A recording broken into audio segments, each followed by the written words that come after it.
Okay, let me fill you in about sophomore year.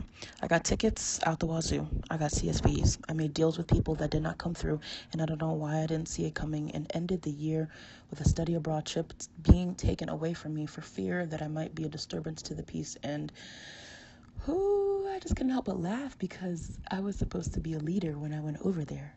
So, in the ending, I just failed myself, failed others, and was a disappointment. Nothing new. And, that energy that was eating me just felt so familiar, like destiny.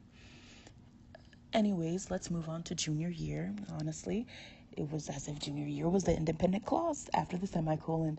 The 2 years combined felt like rather than falling down a black hole, I was that black hole. I would sink deeper within myself until eventually I would implode.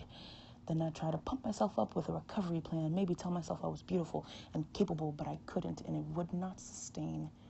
For my fall semester, I was almost ex-named for not paying for that study abroad trip and the charges left over from tickets, and a combined charge of $350 for just being put on social probation.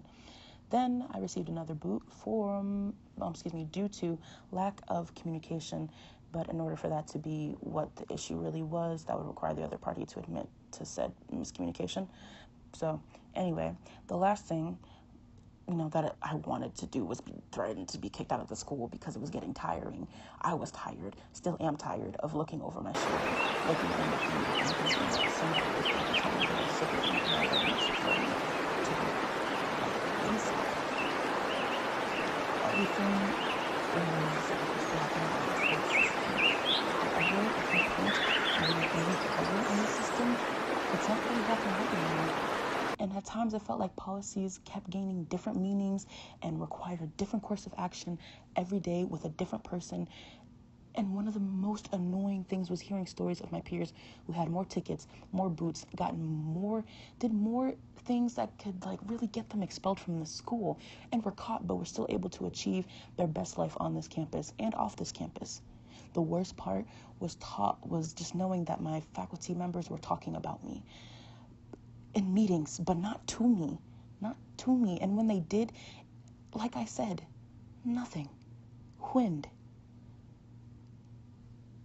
Even mutual friends knew and asked my close friends, what's wrong with Kutu? She doesn't act like she once did, bubbly and dancy. Like, if they could see it, why couldn't you? You just looked at me like you couldn't do anything to help me. Like I was a lost cause. And as people grew more distant, the voices in my head became louder, and they were deafening sometimes and could really block the obscurity of judgment and motivation. They got so powerful.